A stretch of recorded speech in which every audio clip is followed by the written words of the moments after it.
السلام عليكم ورحمة الله وبركاته. يا رب تكونوا طيبين وبخير. يا ترى عمر حد فينا وقف كده مع نفسه وسأل أنا إيه علاقتي بربنا سبحانه وتعالى؟ يعني علاقتي بربنا عاملة إزاي؟ بصوا يا جماعة، العلاقة مع ربنا سبحانه وتعالى مش زي أي علاقة في الدنيا. دي العلاقة اللي بتديك قوة وراحة وأمان. طب إزاي أبني العلاقة دي وأخليها كمان قوية؟ أول حاجة إنك تكلمه.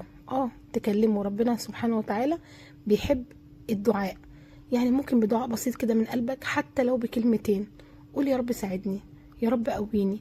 تاني حاجة انك تفتكره كل وقت، طول اليوم، طول ما انت قاعد، سبحان الله والحمد لله ولا اله الا الله والله اكبر.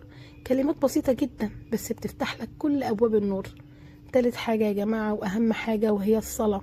الصلاة يا جماعة عمود الدين، من غيرها العلاقة ضاع. حاول تحافظ عليها مهما الدنيا لخبطت معاك. واخر حاجة انك تكون صادق مع ربنا. تغلط ترجع، تقع تقوم وتقول يا رب سامحني. العلاقة مع ربنا مش محتاجة مجهود خارق.